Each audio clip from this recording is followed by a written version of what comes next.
अगला, दक्षिण का पठारी क्षेत्र या बुंदेलखंड का पठार।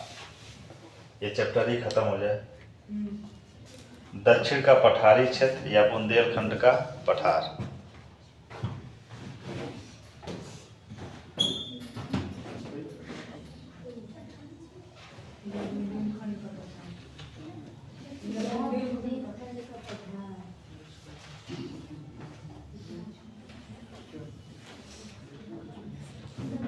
जो तीसरा हमारा विभाजन था, पहला विभाजन क्या था?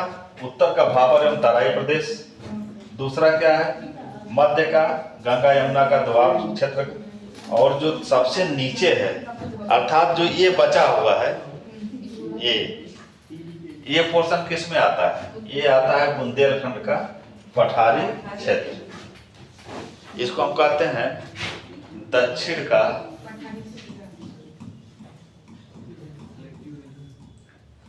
पहाड़ी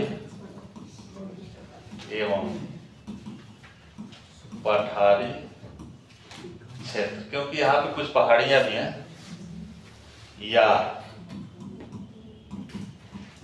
बुंदेलखंड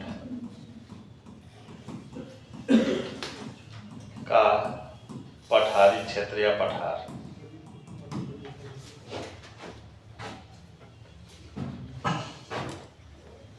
चलिए लिखिए, यह क्षेत्र मध्य मैदानी क्षेत्र के ठीक दक्षिण में स्थित है। यह क्षेत्र मध्य मैदानी क्षेत्र के ठीक दक्षिण में स्थित है। ठीक दक्षिण में स्थित है। यह पहाड़ी पठारी भूभाग वास्तव में, यह पहाड़ी एवं पठारी भूभाग वास्तव में, यह पहाड़ी पठारी भूभाग वास्तव में प्रायद्वीपीय भारत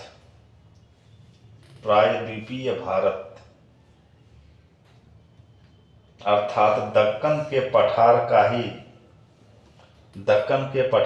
ही उत्तरी विस्तार है। ये क्वेश्चन पूछा गया है कि बुंदेलखंड वास्तव में क्या है मूल रूप से।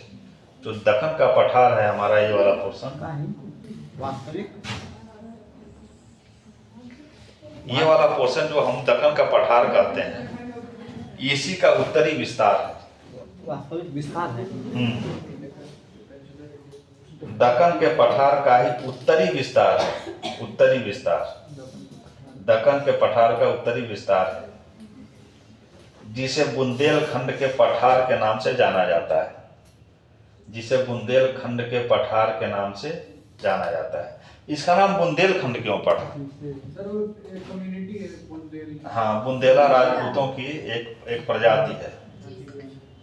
तो उनका बसाव, जो ये प्रजाति है राजपूतों की, उसका बसाव इसी क्षेत्र में था, तो इसीलिए इसका नाम पड़ गया बुंदेलखंड। जहाँ पे बुंदेला राजपूत रहते हैं उसे ही अब कहते हैं बुंदेलखंड। लेकिन एक्चुअल में है ये दक्षिण का जो दक्कन का पठार है, दक्कन के पठार का उत्तरी विस्तार है, उत्तरी सीमा है।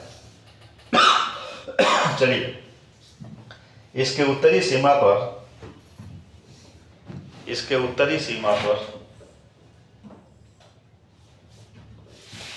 गंगा एवं यमुना, जो उत्तरी सीमा है इस पठार का, वो है गंगा प्लस यमुना। ये दोनों इसकी सीमा बनाती है उत्तर में। इस पठार की जो उत्तरी सीमा का निर्माण करती हैं, उन दो नदियां करती है गंगा एवं यमुना। दक्षिण में विंध्य की पहाड़ियां हैं।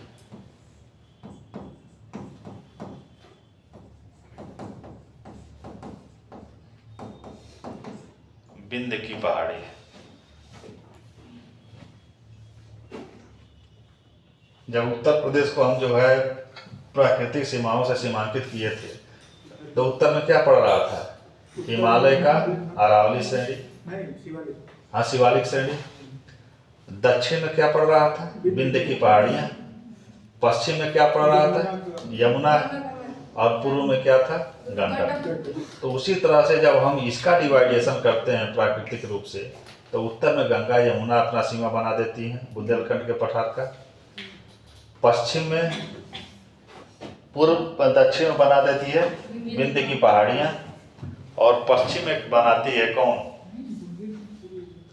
पश्चिम में सीमा का निर्माण करती है बेतवा नदी।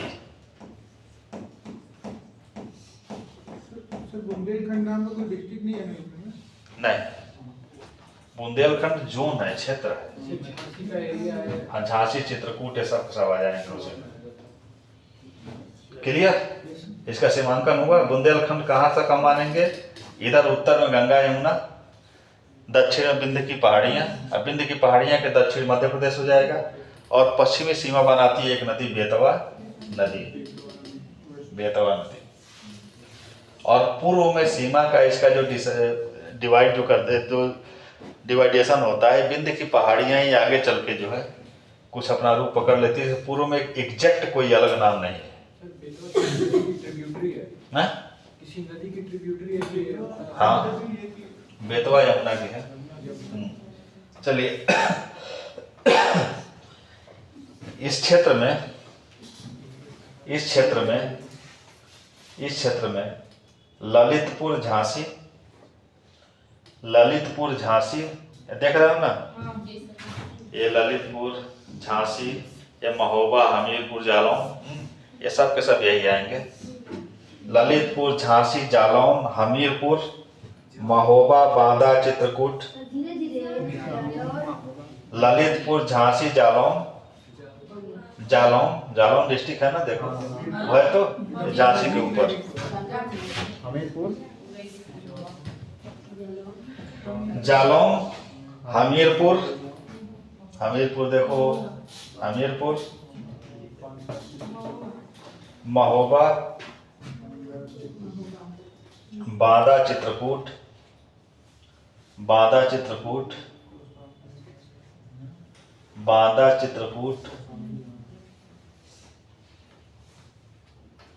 प्रयागराज का दक्षिणी भाग, उत्तरी नहीं, दक्षिणी भाग इत्यादि का हिस्सा सम्मिलित है। इत्यादि जिले सम्मिलित हैं। अब कहाँ का बन गया उत्तर प्रदेश? हम कहाँ पे किसको हम क्या कहेंगे? सम्मिलित है। इस पठार की औसत ऊंचाई, पैराचेंज, इस पठार की औसत ऊंचाई लगभग 300 मीटर है। औसत ऊंचाई लगभग 300 मीटर। इन सब की ऊंचाई कहाँ से नापी जाती है? समुद्र तल से। इस पठार की औसत ऊंचाई लगभग 300 मीटर है। लेकिन जानते हो, सिविल की तैयारी करने वाले जो क्लास के बच्चे होते हैं ना, उनको एक सेशन के बाद दूसरे सेशन में पढ़ाने में ही मजा आता है। पहले सीजन में जब शुरू किया है तो उसको बहुत दिशा का ज्ञान है नहीं, कुछ चीजें उसके अंदर अब फैक्ट आने लगता है, तो सेकंड वाले में उसको भी अच्छा लगता है, टीचर को भी अच्छा लगता है। फर्स्ट सेशन में क्या होता है कि अब ये एकदम कोरा लोटा है, उसको कोई चिन्ह बना ही नहीं है। अब धीरे धीरे इतिहास पढ़ लिया, भूगोल पढ़ लिया, पॉलिटी पढ़ लिया, ये सब पढ़ लिया, तो कुछ चीजें उसके दिमाग में सेट हो गई। तो जब टीचर बताता है तो उसके बाद से उसका और क्लियर हो गया। और टीचर को ये अच्छा लगता है कि जब कुछ बीच में पूछता है तो बच्चा बता देता है। तो इसका मतलब कि उसका जो है एक लेवल निश्चित हो जाता है कि अब इसके नीचे नहीं जाना, यहीं से जो है ऊपर चलो। सर ऑनलाइन में एक टीचर हैं अंकिता अवस्थी, वो यूपीएससी में, तो वो अपना प्राइवेट है, तो ऑनलाइन तभी आपको देंगे जब आपका ये पढ़ लेंगे 6 से 12 तक पूरा आपका कंप्लीट रहेगा बेसिक, तो अभी आपको देंगे पैसे की। सही बात है। चलिए, इस पठार की औसत ऊंचाई लगभग 300 मीटर है, लेकिन इसकी कुछ पहाड़ियां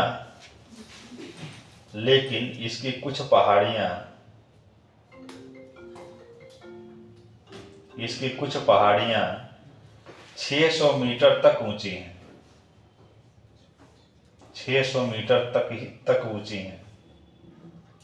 औसत कितना है 300 मीटर, लेकिन कुछ ऐसी हैं जो 600 मीटर तक ऊंची है। और उत्तर प्रदेश की सबसे ऊंची चोटी कौन है बताओ? अमसोट। कहाँ पे है? किस पर्वत रेंज की है? शिवालिक। तो 957 मीटर है। और यहाँ कुछ पहाड़ियाँ 600 मीटर तक ऊंची हैं। और ये कहाँ पे एक और ये पहाड़ियाँ पूछी गई हैं किस जिले में 600 मीटर तक ऊंची है? जैसे मिर्जापुर एवं सोनभद्र की सोनाकार एवं कैमूर पहाड़ियाँ। सोनाकार मिर्जापुर एवं सोनभद्र की मिर्जापुर एवं सोनभद्र की सोनाकार एवं कैमूर पहाड़ियाँ। सोनभद्र में डैम है ना सोनभद्र। हाँ, सोनाकार सोनाकार एवं कैमूर की पहाड़ियाँ। कैमूर सोनाकार ये सोनभद्र में पड़ती हैं कैमूर सर। तो बिहार से रिलेटेड है सर। हाँ। ये बिहार में चला अब जाएगा। उसके बाद बिहार में से चलेंगे सोनाकार कैमूर पहाड़ी। और कैमूर की पहाड़ी। ये लगभग 600 मीटर तक ऊंची है। और एक की आप यदि ये पूछ दे कि सोनाकार एवं कैमूर की पहाड़ियां किस पर्वत श्रेणी के भाग है, तब विंध्य पर्वत श्रेणी का भाग है। चलिए, यह पठार प्राचीन नीस चट्टानों से निर्मित है। नीस चट्टानों से, प्राचीन नीस चट्टानों से। नीस चट्टानों का एक प्रजाति होता है नीस। नीस चट्टानों से निर्मित है।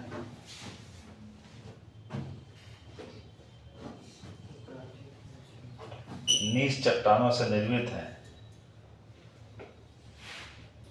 ये पहाड़ियां आवरण क्षय के कारण अवशिष्ट रूप में पाई जाती हैं। आवरण क्षय मतलब क्या बस?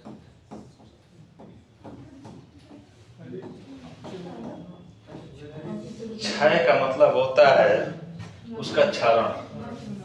जैसे कि बरसात में बारिश होती है, जल वहाँ के जंगल काटे जा रहे हैं, तो उसके नाते जो है उसका वो क्षरण हो रहा है।